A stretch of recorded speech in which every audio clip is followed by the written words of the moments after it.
Hello friends, I welcome you all to this lecture. So in this lecture what I'll do is I'll try to explain you about reference variable and how it can be used in scenarios and how it is better in comparison to pointer. Better in a sense that how it can reduce the complexity of a problem. That is the meaning of better here. So now let us create one variable x. Okay, let us assign let's say 5 to this x. Here itself I'll do it. 5 I have assigned to x. Now what I'll do is I will create one integer variable, but right now I'll write y, and then I assign x to this. Now what is this? And y, what does this mean? This means I'm creating a variable y which is referring to the address of x in such a way that the x and y, they both are the same. That means this particular y, when I declare a variable like and then the variable name, it becomes a reference variable to that particular variable which I assign to that reference variable. So what this means is this y is nothing but a new name for the same memory location where x is sitting right now. So this y can be thought of as alias to x. So y and x, they will become the same now. So how? Let us see it. So if I try to find out the address of x, and at the same time, let me copy this, and at the same time I print the address of y, and if I run it, then what I'll see is, look, the last 3 digits. So it is E44, E44. That means the x and y, though they are looking two different variables, so they are occupying the same, or they are basically the same thing. As their addresses are same means what? They are the same. So x is my integer variable, and y when I have written, so that becomes y, that makes y as a variable which refers to the same memory location as that of x, and hence can be thought of as alias for x. Now what I'll do is, as y is referring to x, so if I say y, and now I change the value of y to, let's say, 5. I change the value of y to 5, but y is pointing to what? Y is not pointing, y is nothing but x only. So x will get changed. So if I try to find out what is the value of x now, then you will see that x has become 5. That means it doesn't matter whether you change x or change y, anything you change, the other will automatically get changed, because y is nothing but x only. This is the different name for x. You can think like this. And one more thing. Oh, sorry, I have taken 5. Let us take it 7. Now you see. Previously also it was 5. So, so now I have changed the value of x from, so value of y as 7. So y as 7 means now x will also become 7. Okay. Now let us see what is this size of this x as well as size of y. Now if I write size of x and then I print it,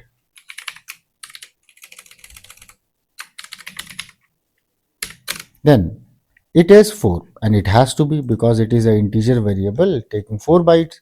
Now what if I write size of y? Let us see. So it is also 4. Why? Because in principle y has not taken any extra size. Only 4 bytes of memory has been consumed by this program. Why it is showing 4? Because it is nothing but the x only. So that is the reason why it is showing size as 4. So remember, whenever we declare a variable like and then the variable name, and assign a variable to it, so this particular variable will become reference variable, which is nothing but the x. And one more thing, once reference variable has to be initialized at the time of declaration only.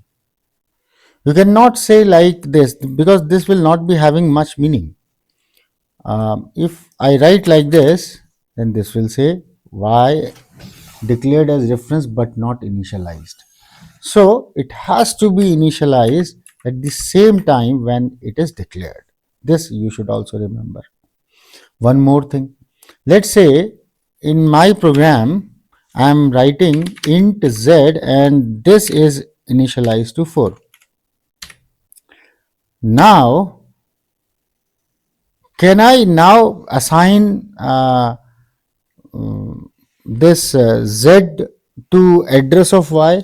No, this is not permitted, because once you tied this, once you make this x as y also, then this y cannot be tied to any other variable, otherwise it will create an ambiguity.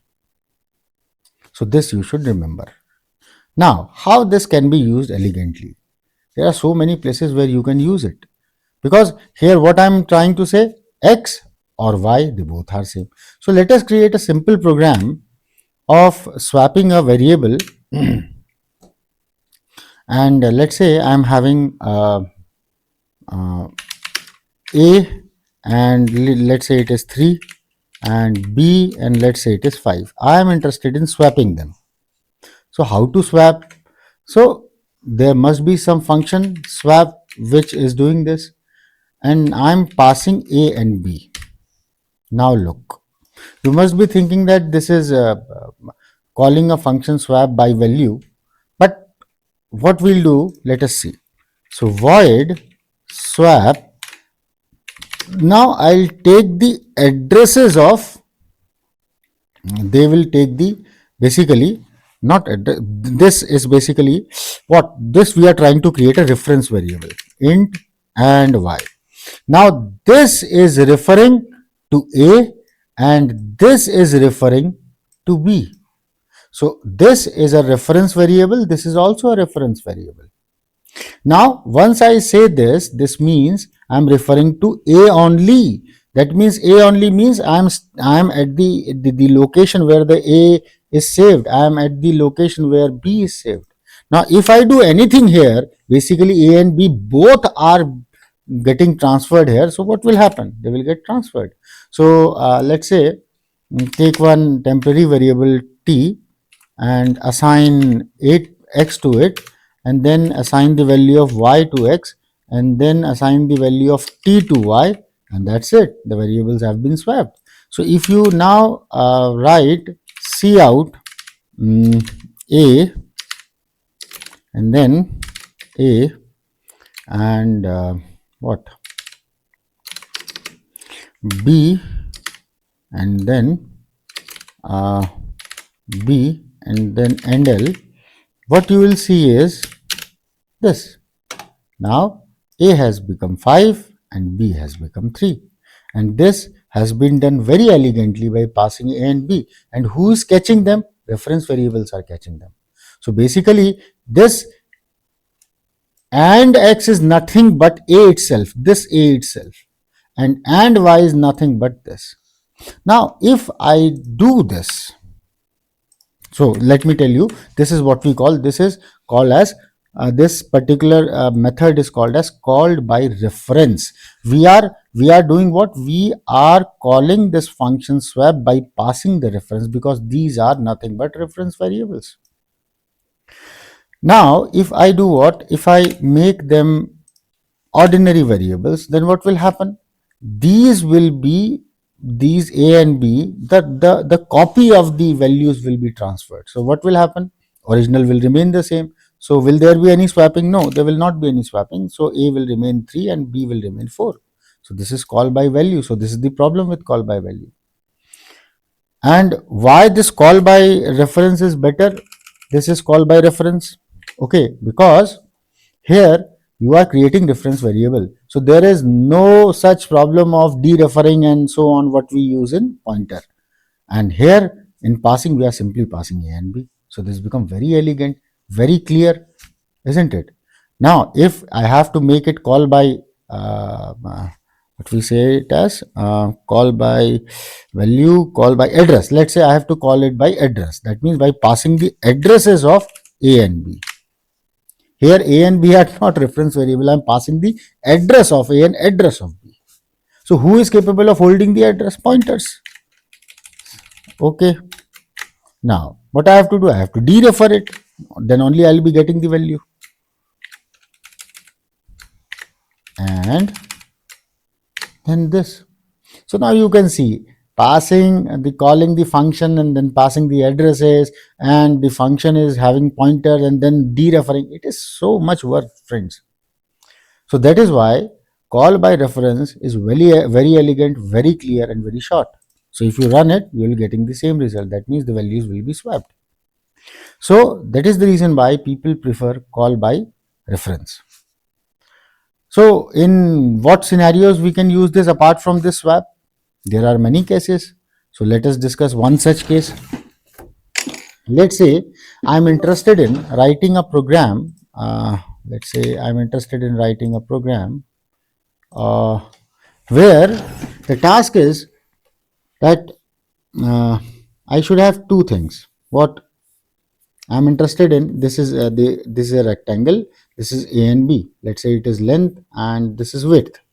Okay, so my program, my function should do what? It should return two things. What? Area and perimeter. Now, can a function return two things in C++? No, function can only return one. How can I make this function return more than one?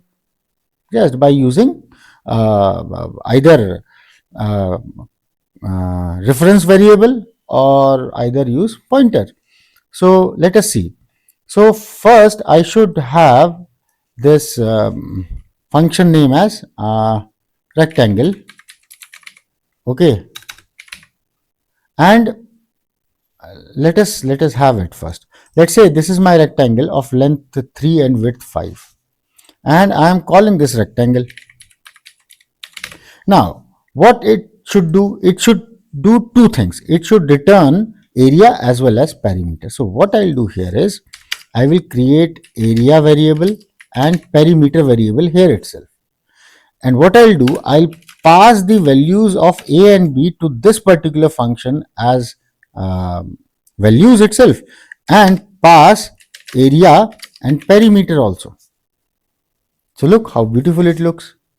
Now this I am passing as a reference. So who is capable of holding the reference variables? So here let's say x is the length, y is the width, and I'll create one int and then reference variable to area and int reference variable to perimeter. That's it. And what is p? P is nothing but reference to this peri. So it is nothing but 2 times a x plus y. Very good. Now what about area? Area is nothing but length into width, that is x times y. Done.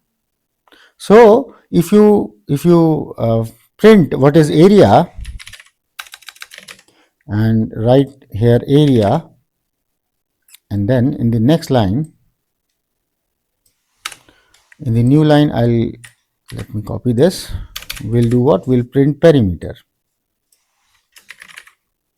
So this is nothing but peri. Also I'll write colon. Okay, it is so simple. Now what can you see?